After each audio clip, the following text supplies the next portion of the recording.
This is Coach O, and you are listening to my favorite radio show, Off the Bench, with Jordy and T-Bob, right here on ESPN Baton Rouge, New Orleans, and Alexandria. Go Tigers.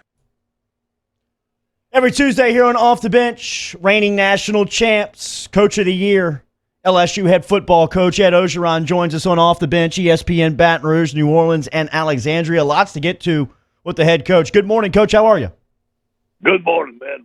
This was a great day yesterday for the LSU Tigers out there in that football field. Was excited to see our coaches and our team work together. It was great to see the video coming out from yesterday's practice, coaches. It feels like it's getting closer here in mid-August. Yesterday, you learned about your schedule. I know for somebody like you take it a game at a time, but what was your reaction to it? Excited about it. Excited that we're playing. I looked at the schedule. It's a great schedule. Obviously, 10 SEC games, opening up at home against Mississippi State, then Vanderbilt, then Missouri, and then obviously a big road game against Florida. You know, we're going to take them one at a time. I think it's a very favorable schedule, but it's a schedule that we have to play well each week. Yeah, Coach, and let's just start with that Week 1 matchup because we got a lot of our listeners who have been asking us, and I'd love to ask you, how do you prepare for Mike Leach and Mississippi State, given that you don't have any film of like Leach or Costello at Mississippi State? You know, we've already prepared for them, T-Bob. You know, we watched them at their previous schools. We studied all their games. We have a game plan. Obviously, there are going to be different wrinkles and stuff like that. But that's the first game is like that for every opponent. But it just, you know, you don't have the Mississippi State players playing in that system, so that's going to be a little bit different. But our guys are going to make adjustments. We're going to be fine.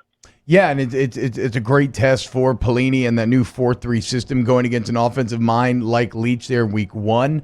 Obviously, Leach wants to throw the ball, Coach. One of the members of y'all's secondary has opted out to kind of to prepare for the professional level, and Kerry Vincent Jr. What did you say to Kerry? How did it all go down when he told you that he was leaving? You know, we wish him the best. Obviously, Kerry had some very legit reasons for opting out, and some of them were medical history of the family and stuff like that, and also wanted to go into the NFL.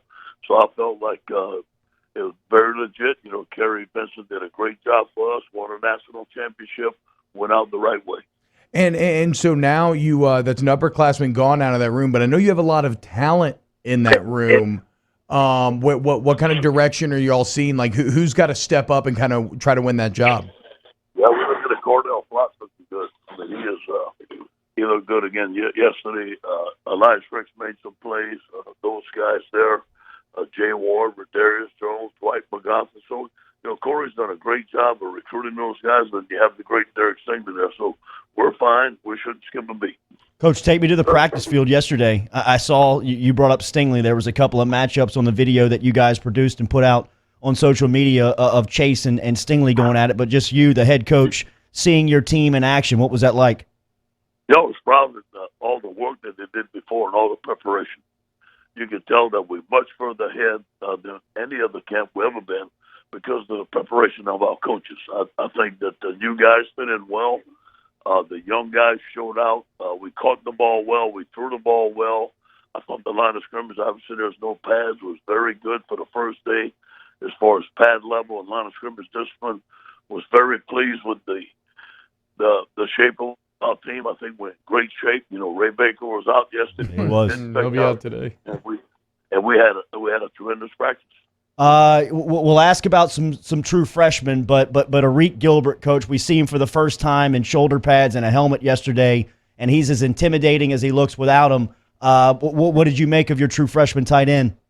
The same thing we saw without a helmet. Yeah. The guy's going to be a phenomenal football player, make some great catches, and just a tremendous overall young man.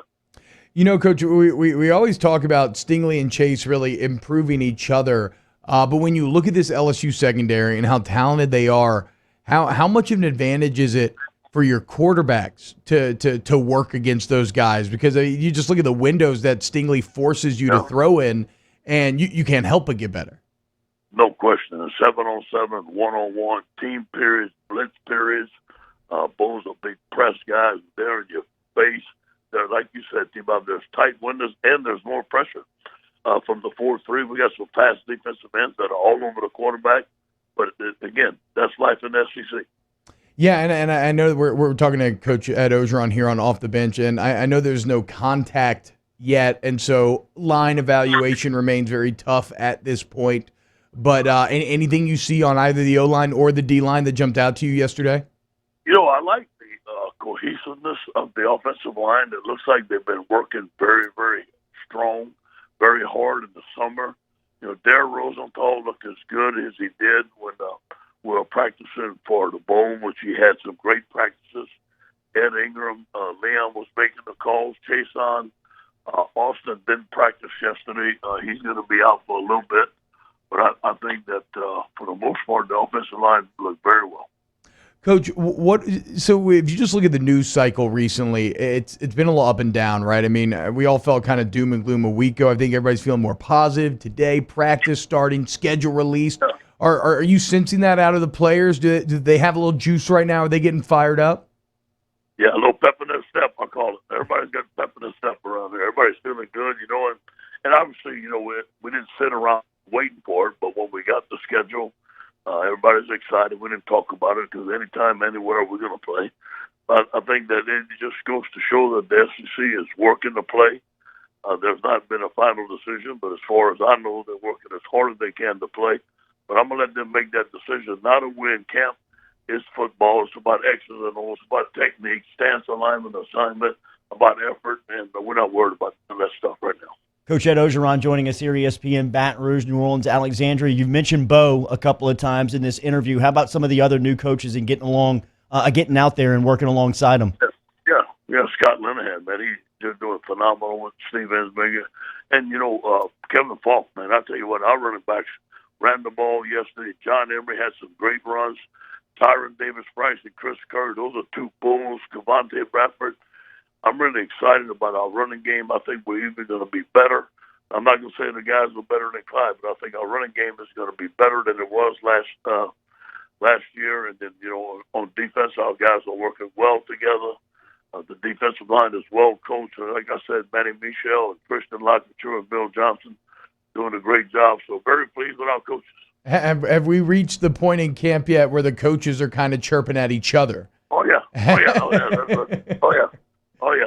Ensminger comes into me and said, "Hey, man, you want to tell me about this new blitz you sent in?" And then he said it wasn't a new blitz. And then, but that's part of camp, and everybody's happy before camp, and everybody wants to beat each other up. And then after camp, everybody makes up, and it's one team, one heartbeat. Absolutely, absolutely. Couple from your listeners, Coach Ray Thornton. You've mentioned Ray Thornton a couple of times in the offseason. How have you seen him transition into the linebacker? Yeah, he's flying around, doing well. Bo likes him. I'm really excited about Damone Clark, Michael Baskerville, and Jabril Cox. Man, those guys are doing well. Antoine Sampa, Josh White showed up.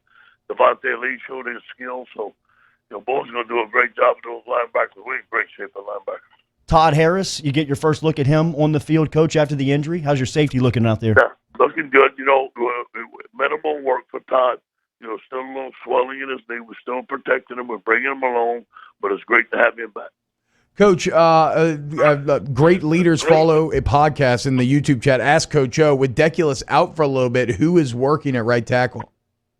We got Bunker Somerville working at right tackle. He's doing a great job out there.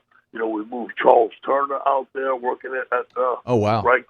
Yeah, so those guys, and they're doing good. Young guys that are doing well, filling in. And again, Austin's going to be our starter, but those guys are going to be able to provide depth in the rotation. So this is good for us. So Charles Turner, Coach, it kind of feels like y'all are making him into a bit of a swing man. Is he cross training in a lot of different spots right now? Mm-hmm. Now he's coming along. Now Charles is 275 pounds. He came to us about 230. Jimmy did a great job of recruiting him. So here's a guy that's smart. He can play right tackle. He can play center. We're looking forward to him. We moved Joe Evans to guard. Okay. Joe Evans is behind Chason Hines at right guard, and he's showing a lot of promise. I tell you, the young guy that's showing is Xavier Hill. The coaches really like him. He's a second-team left tackle. A big Scooter was from Olive Branch, Mississippi. He's showing some good things as a young player. I'll tell you, one of the one of the top plays of the day yesterday was Max Johnson. Max Johnson kept the ball around the right end and went for about 80. Wow. Max is about 6'5", but he's got unbelievable speed and a great athlete. TJ Finley made some good throws. Miles made some good throws. So, again, there's a lot of players doing a lot of good things yesterday. All right, you got an 8 a.m. team meeting coming up, so 2 more quick ones and I'll get you out of here. You mentioned recruiting, and yesterday you dip into a rival's backyard and get a position of need on day one of fall practice. How is the schedule working with recruiting and getting your team prepared? Doing great. Colin and Derek and those guys are still recruiting for us all day. They texting guys. They're on the Twitter machine. And just this 2022 class is turning out to win number one in the country right now. It's turning out to be a phenomenal class. That just goes to show you the work that our guys have done on the young players.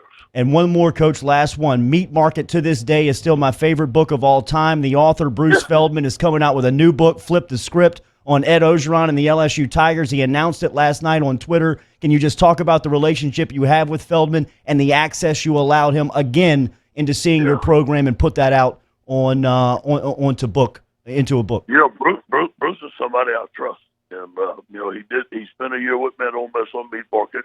Now the COVID really helped us write the book because I had a lot of time, so I would sit on my porch out here, and Bruce and I talked for hours. And me and him went through the whole book. I told him everything from A to Z that I know about my life. I think guys are going to like it. It's inspirational.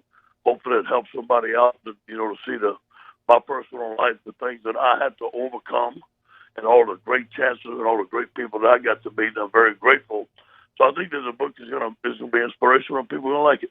Absolutely. One team, one heartbeat. LSU head football coach Ed Orgeron every Tuesday with us, and a team meeting coming up at 8 a.m. to get his group ready for the fall. Thank you as always, Coach. Go Tigers. Yes, sir.